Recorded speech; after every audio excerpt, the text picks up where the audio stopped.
Bonjour, bienvenue à cette nouvelle liste d'incontournables documentaires ados de la salle de montre de juin. Nous commençons tout de suite avec les dossiers National Geographic. Très beau essai, L'hérédité, les mystères de la génétique éclaircis par la science. Donc un grand format, très bien illustré. Et l'histoire naturellement de la science génétique et la génétique appliquée aux animaux, aux humains, aux plantes. C'est vraiment très bien illustré. Un paquet d'informations, quelques anecdotes scientifiques. Donc, c'est très bien, très ludique. Ici, je vous présente en même temps les deux essais, les deux documents dans la même collection. L'ingénieur en 10 leçons, le scientifique en 10 leçons. Et ça se veut un guide complet pour comprendre les concepts essentiels. Donc ici, nous avons le scientifique, l'ingénieur. Bon, peut-être que je vous présente les deux, mais peut-être que le scientifique est plus approprié. Moi, j'ai trouvé en tout cas. Mais là aussi, très bien illustré, beaucoup de diagrammes, de tableaux, d'illustrations en général, d'encadrés pour faciliter la compréhension et des quiz aussi, de questions. Donc, on est loin du manuel, naturellement, mais sur l'espace, tout ce qui touche la science, tout ce qui peut intéresser les enfants ici à la curiosité scientifique. Et du côté de l'ingénieur, eh bien, c'est tout ce qu'on construit, les énergies, le génie chimique, tout ce qui touche l'ingénierie en général. Donc, c'est vraiment comme une introduction pour les enfants dans ces deux domaines scientifiques ici. Ici, un livre d'histoire au Septentrion, l'année des Anglais, la côte du Sud à l'heure de la conquête. Donc là aussi, c'est bien fait. Et je pensais au programme d'histoire que les enfants doivent voir, des photos, les personnages bien expliqués sur toute cette période de l'histoire assez mouvementée, mais critique pour la suite des choses. Donc, vraiment très bien fait pour les professeurs. Nous avons, oui, écoutez, ça, j'ai beaucoup aimé ça, c'est d'actualité. Les éditions du Blé, les éditions du Manitoba, Manitobaine engagée. Donc, il n'y a que des femmes, un répertoire, on pourrait dire, de femmes engagées avec leur biographie. Qu'est-ce qu'ils ont fait, qu'est-ce qu'elles ont fait. Et c'est contemporain. Il y a aussi, bien sûr, on retourne dans le 20e siècle, ou début du 20e siècle, par ces gens qui ont de la francophonie, qui ont forgé la francophonie, qui ont travaillé fort, et comme le livre l'indique, qui a eu un rayonnement national, donc hors manitobain. Mais ce qui est intéressant, c'est encore là,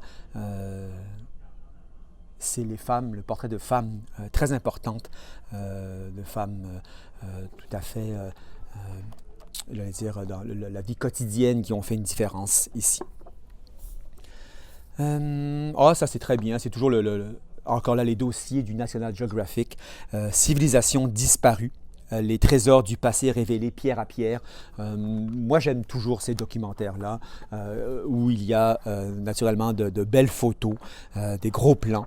Et j'imagine très bien un professeur l'utiliser pour montrer vraiment aujourd'hui ces ruines-là, mais qu'est-ce qui en est de tout ça. Donc, très bon documentaire.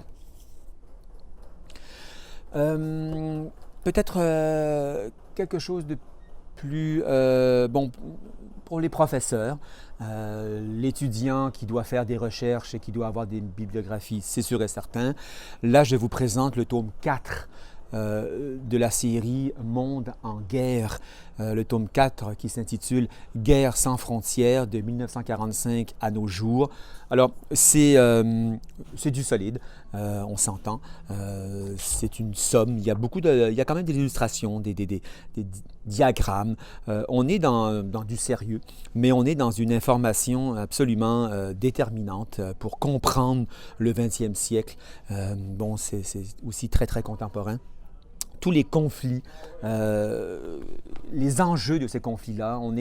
C'est comme un regard, je dirais scientifique, là, mais un regard objectif sur ces conflits.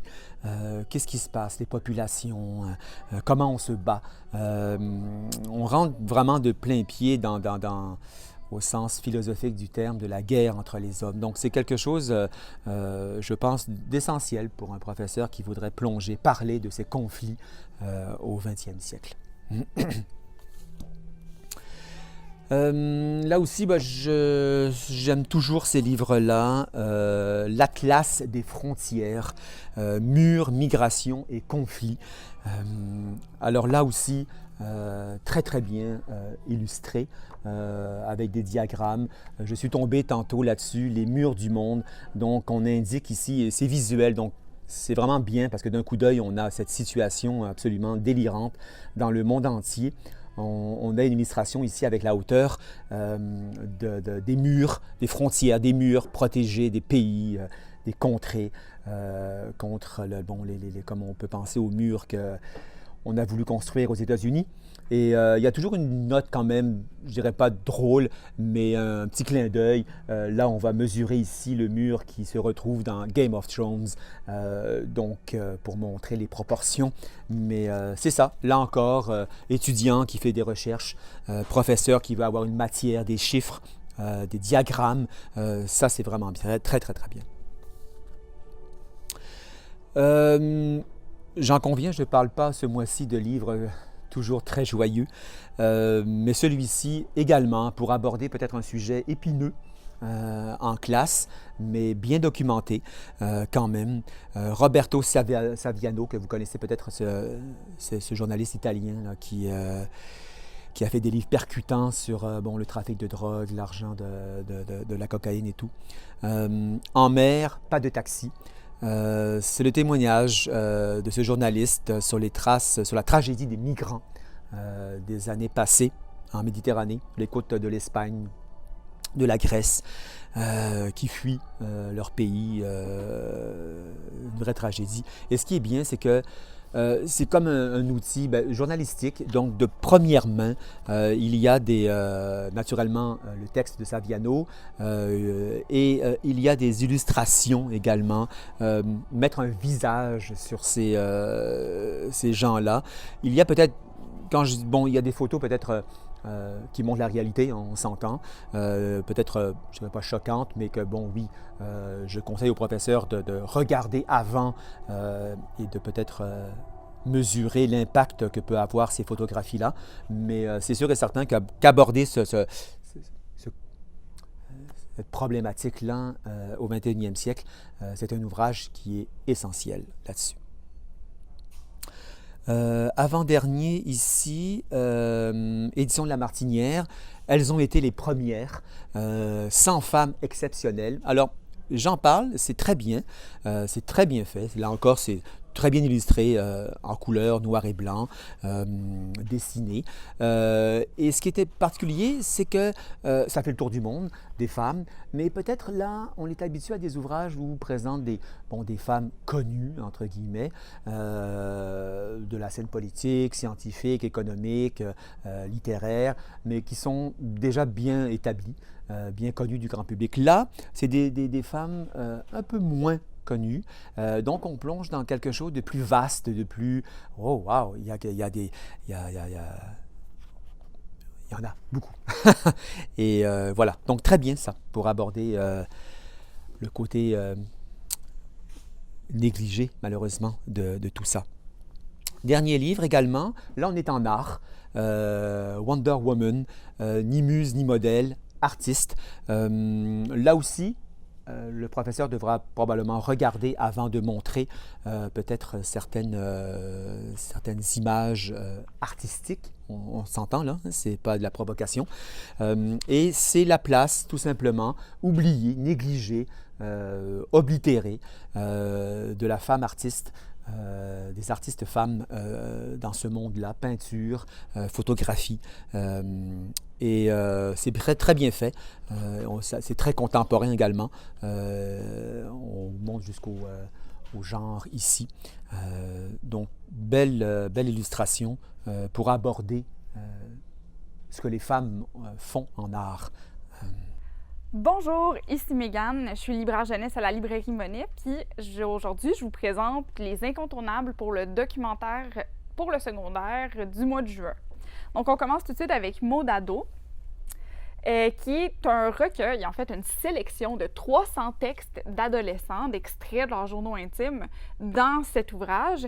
Puis il y en a qui sont transcrits, donc qui sont remis au propre, on va dire, et peut-être un peu plus lisibles pour certains cas. Et il y en a d'autres qui sont carrément des dessins, des écrits directement pris des journaux. Ce sont des photocopies ou des photos.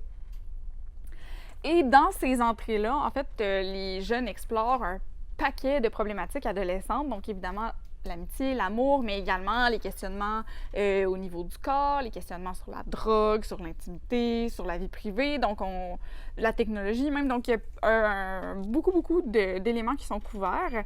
Et ça s'adresse en fait autant aux jeunes qui peuvent vouloir se rassurer, sachant qu'ils ne sont pas les seuls à se poser certaines questions ou à explorer certaines thématiques ou problématiques dans leurs journaux, mais ça peut aussi être intéressant pour les adultes qui veulent peut-être se rappeler ce que ça signifie être adolescent, qu'est-ce qui nous intéresse à cet âge-là et comprendre ceux qui sont autour d'eux. Donc, Mots d'ado, c'était ça. Ici, on conseille à partir de secondaire premier cycle. Et le second livre dont on vous parle aujourd'hui, c'est Sous nos yeux, Petit manifeste pour une révolution du regard d'Iris Bray et Myrion Mal. Vous les connaissez peut-être déjà avec l'ouvrage qu'avait fait Le poids des mots, qui était sur la linguistique et sur la langue. C'est un autre ouvrage féministe. Là, on s'intéresse vraiment à tout ce qui a trait au regard, c'est-à-dire non seulement le regard général des gens dans la rue, par exemple, ou des gens autour de nous, mais également la photographie, le cinéma, la porno, la publicité, donc tout ce qui a trait à la pulsion scopique, à la pulsion du regard. C'est pour le secondaire deuxième cycle parce que, comme je l'ai mentionné, il y a des thématiques un peu plus matures, mais on parle également, par exemple, du test de Bechdel ou du hashtag moi aussi, donc le regard sur les femmes surtout, mais en général également sur les personnes minorisées également.